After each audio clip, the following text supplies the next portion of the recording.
आज हम राजनीति विज्ञान की इस क्लास में हम अपना नया टॉपिक व्यवहारवाद के बारे में चर्चा करेंगे, जिसमें हम आज व्यवहारवाद क्या है, उसका अर्थ और उसकी प्रकृति के बारे में चर्चा करेंगे। व्यवहारवाद है उसका जन्म संयुक्त राज्य अमेरिका में हुआ और इसके विकास में जो अमेरिका के विद्वान हैं चार्ल्स मेरियम, उनका बहुत बड़ा योगदान रहा है व्यवहारवाद के विकास में। इसके साथ ही डेविड ईस्टन, लासवेल, ब्रूमेन इत्यादि कई विचारक भी हैं, ये विद्वान हैं। इन्होंने भी इसके विकास में अपना महत्वपूर्ण योगदान दिया है। व्यवहारवाद का जो प्रमुख प्रणेता है वो डेविड ईस्टन है, या कहें कि डेविड ईस्टन को व्यवहारवाद का प्रमुख प्रणेता माना जाता है। वहीं चार्ल्स मेरियम को व्यवहारवाद का प्रवर्तक। तो यहाँ पर यह ध्यान रखना है कि व्यवहारवाद का जो जन्म हुआ संयुक्त राज्य अमेरिका में हुआ और डेविड ईस्टन को व्यवहारवाद का प्रमुख प्रणेता और चार्ल्स मेरियम को व्यवहारवाद का प्रवर्तक कहा जाता है। अब जो समस्त राजनीतिक व्यवहारवाद जो आंदोलन हुए थे, उन समस्त आंदोलन को जो विद्वान हैं उन्होंने 3 भागों में बांटा गया है, जिसमें से पहला है अनुभववाद, दूसरा आता है व्यवहारवाद, तीसरा उत्तर व्यवहारवाद। ये 3 आते हैं, अनुभववाद, व्यवहारवाद, उत्तर व्यवहारवाद। जिसमें से पहला अनुभववाद है, जो द्वितीय महायुद्ध से पूर्व की अवस्था माना जाता है, जिसे हम पूर्व व्यवहारवाद भी कहते हैं। व्यवहारवाद ये द्वितीय महायुद्ध से लेकर 1965 के राजनीतिक विकास के काल को माना जाता है। द्वितीय विश्व युद्ध से लेकर 1965 का जो राजनीतिक विकास का काल है, उस समय को व्यवहारवाद कहें कि ये व्यवहारवादी का समय कहा जाता है, जिसमें प्रारंभिक या उग्र व्यवहारवादी कहा जा सकता है। उत्तर व्यवहारवाद, जिसे 1965 का बाद का जो राजनीतिक विकास के काल है उसके नाम से जाना जाता है।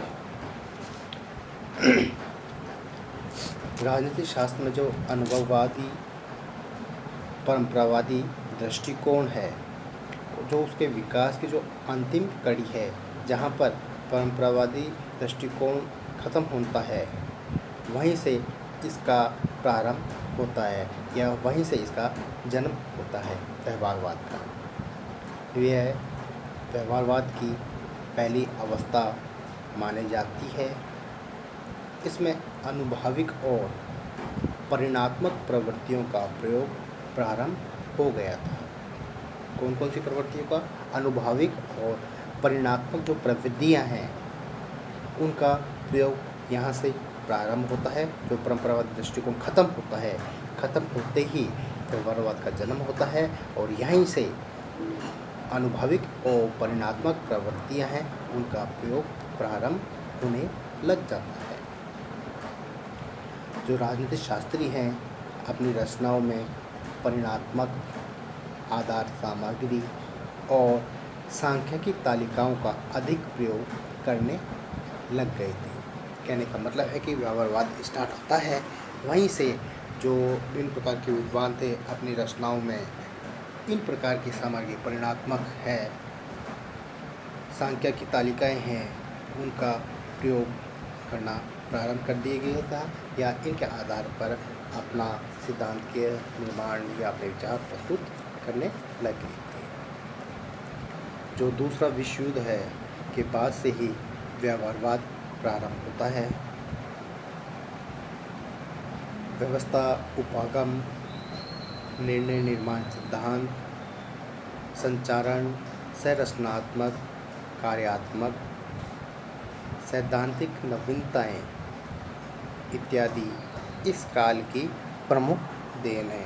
कहने का मतलब है कि व्यवहारवाद स्टार्ट होता है, उसके बाद व्यवहारवाद व्यवस्था, उपागम, निर्णय निर्माण सिद्धांत, संचारण, संरचनात्मक, कार्यात्मक ऐसी नवीन प्रकार की जो सैद्धांतिक नवीनताएं हैं उनको जन्म देता है, या इस काल में इनका जन्म होता है, या इसके आधार पर वो अपना कार्य करते हैं। व्यवहारवादी जो विचारक हैं उनमें Harold Lasswell, Herbert Simon, David Easton और जॉर्ज कैटलिन आदि विचारक प्रमुख हैं।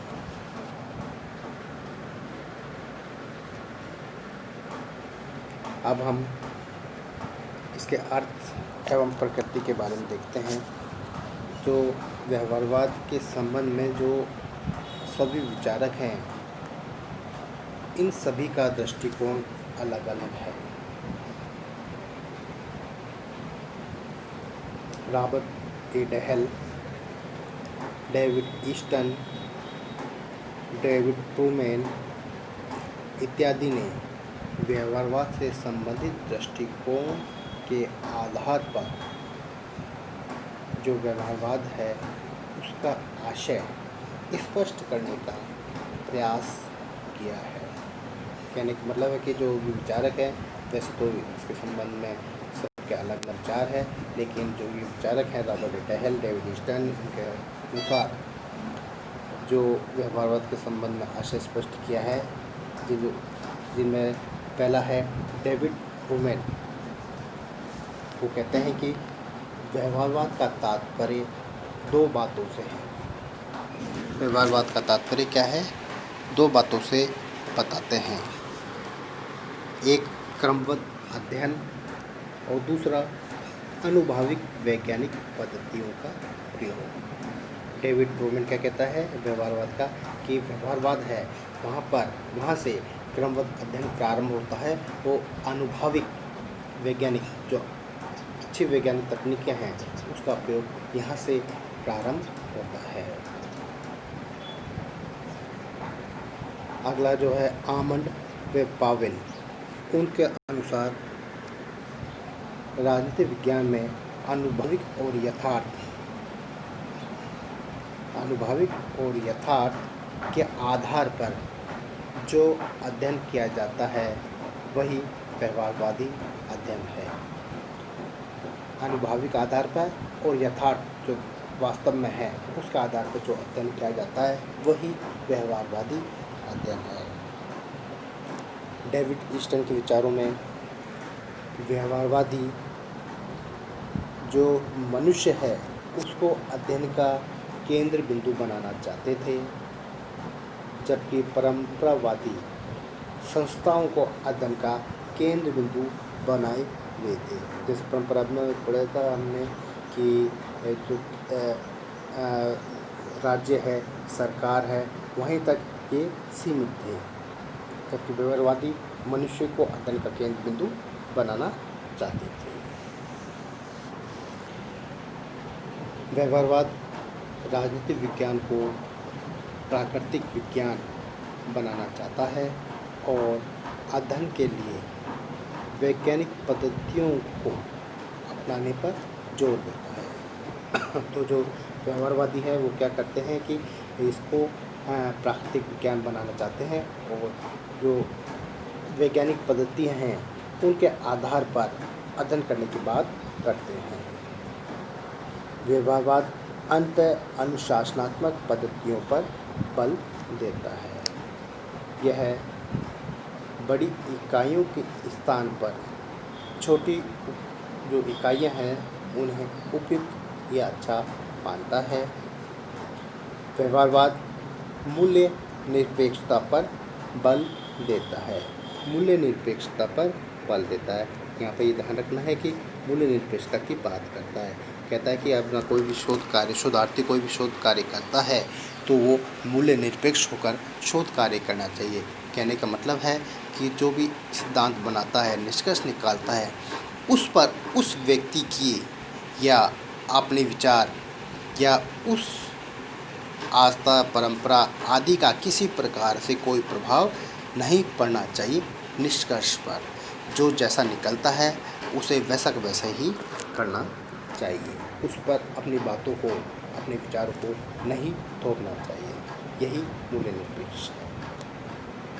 व्यवहारवाद का उद्देश्य राजनीतिक विज्ञान को एक सुव्यवस्थित अनुभाविक सिद्धांत के रूप में परिभाषित करता है।